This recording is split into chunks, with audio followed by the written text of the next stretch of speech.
I am Ferdinand Marcos, and I am the President of the Republic of the Philippines. I stand today on behalf of 110 million Filipinos. Hi everyone, hello universe, it's me again. Naku po, mga kababayan, ito tahasang sinabi ni Senator Miguel Zubiri patungkol dito kay Chis Escudero o Mgos. Allah, kakaiba na ito mga beswa. Samantalang si Senator Villanueva, sabi niya doon sa kanya interview very satisfied siya sa pamumuno ni Chis. Pero kakaiba si Senator Zubiri, mga kababayan. Para kumpleto detalyado, basahin ko Sabi po guys ng Abanti TNT. Hindi satisfied kay Chis. Hindi satisfied kay Chis. Zubiri buto kay Tito Soto bilang Senate President o Mgos. Well ako guys, for me, kahit hindi ako senador, no? Mas gusto ko si Senator Soto. Ayan na tayo mga beswa. Agay.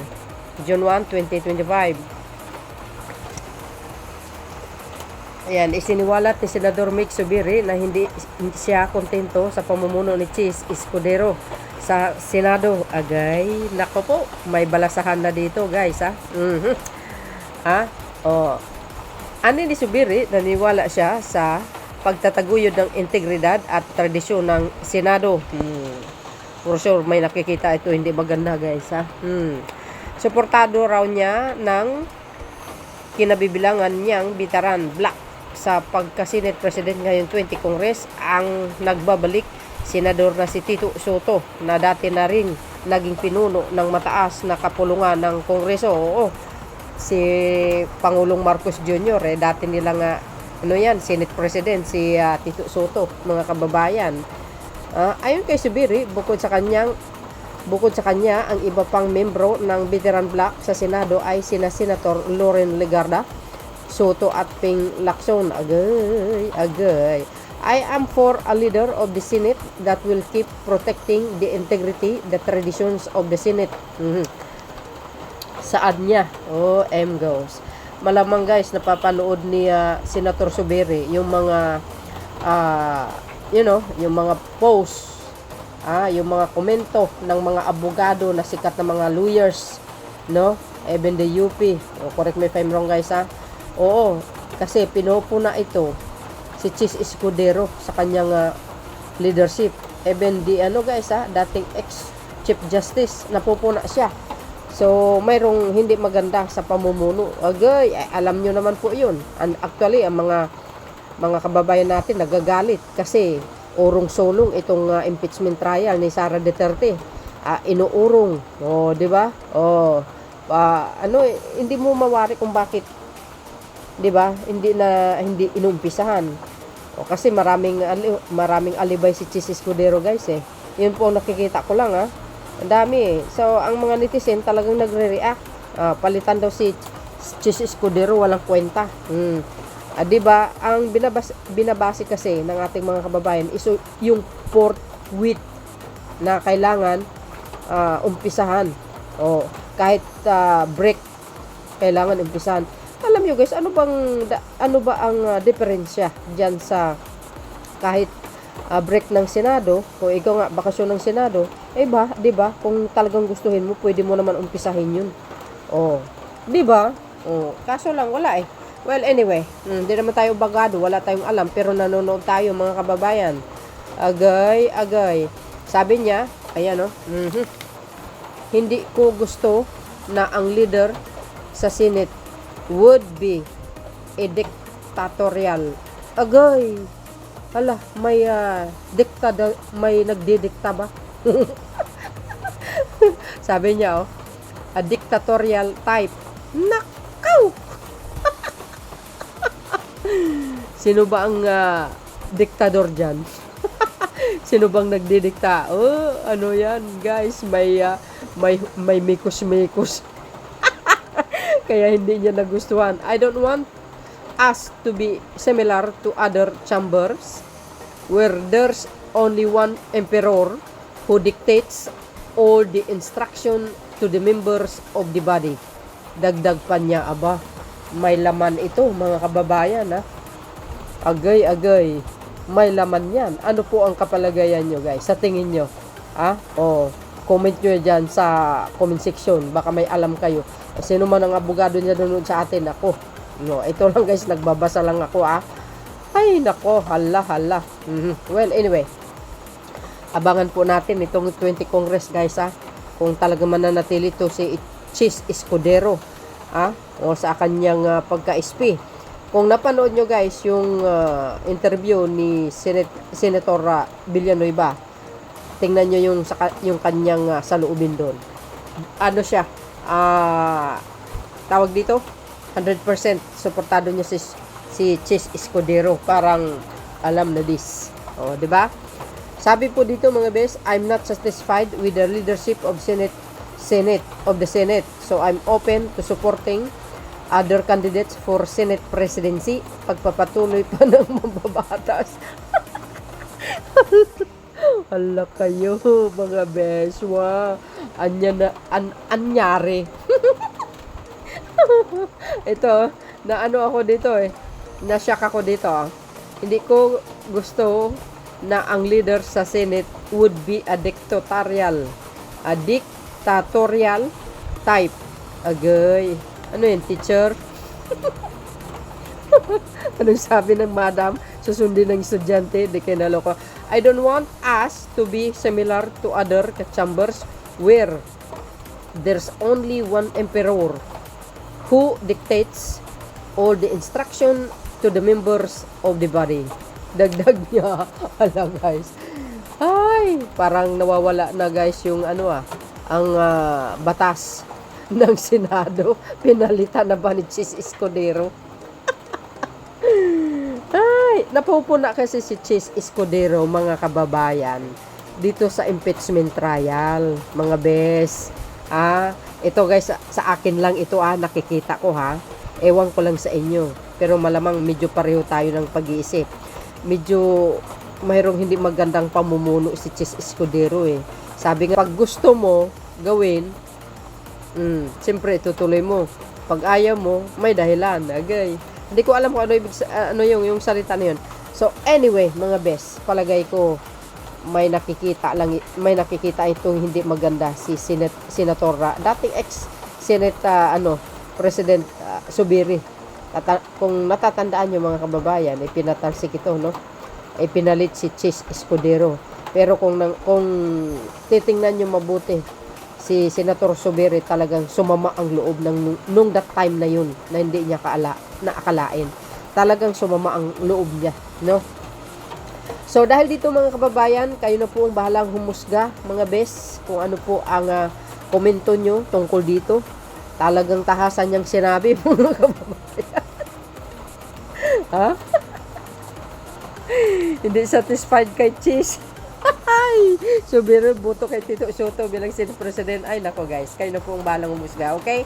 O, tahasan niyang sinabi isiniwalat ni Senador Juan Mig Zubiri na hindi siya kontento sa pamumuno ni Senador Francis Chis Escudero sa Senado. Agay. Ayun, nabasa po natin, Ayan, I'm not satisfied with the leadership of the Senate, so I'm open to supporting other candidates for Senate presidency. Goes. Malamang nakarating ito kay Chis Escudero. Juan Miguel Mig Zubiri siniwalat na hindi siya kontento sa pamumuno ni Senador Francis Chis Escudero sa Senado. Ay, hurts.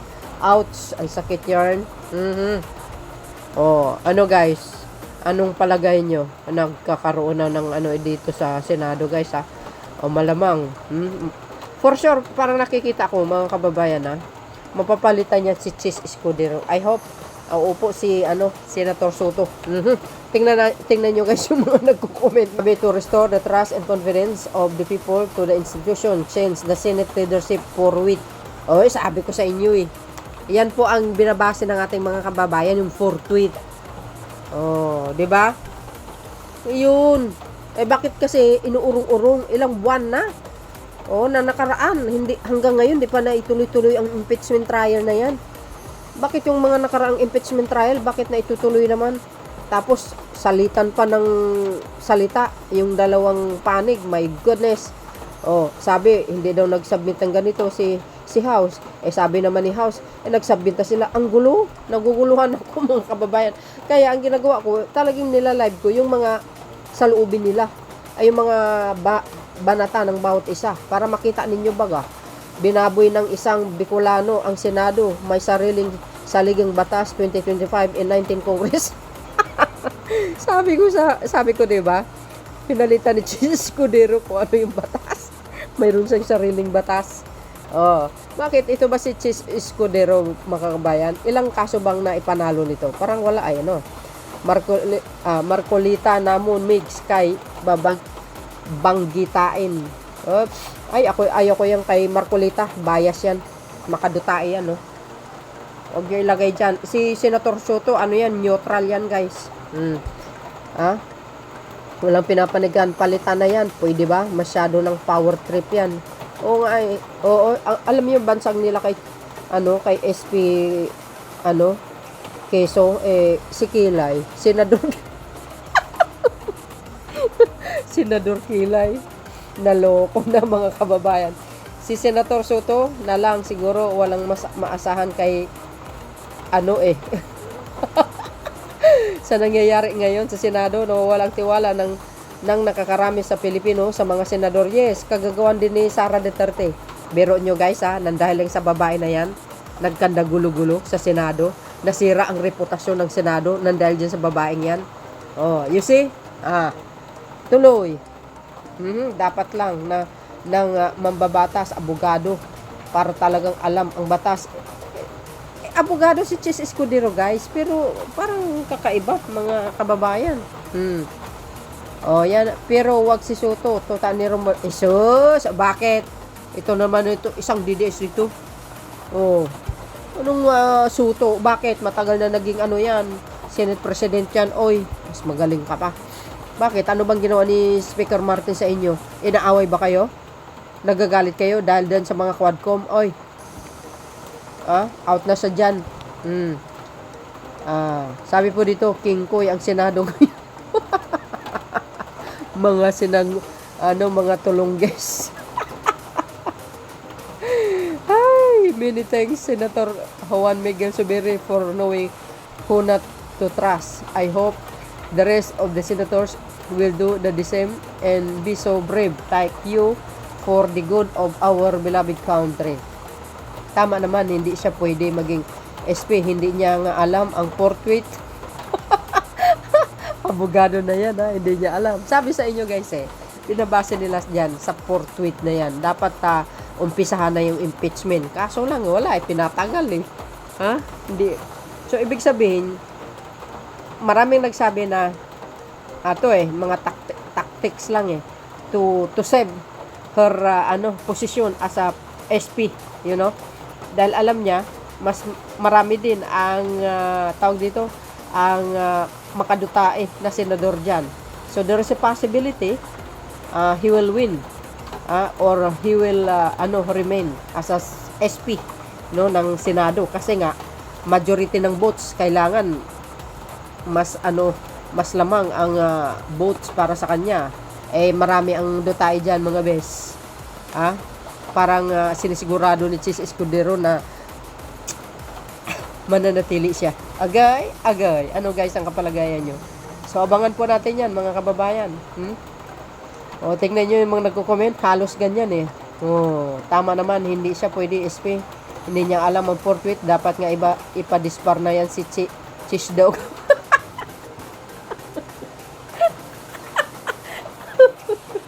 Si Chis Dog, sayang lang naman ang paulit-ulit boto namin dyan. Kaya sa 2028,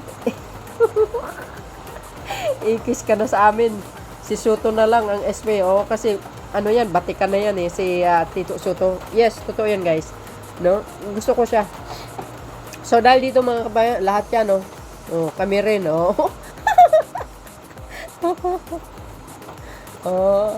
ay, sus, Mariusip. Lahat yan, mga bes. Ilan lang ang mga makadutay dito. Ano po ang kapalagayan nyo? Ano po ang komento nyo? Kayo na pong balang musga? Comment nyo sa comment section. See you again guys on my next upload. Bye bye bye and babush. God bless Philippines.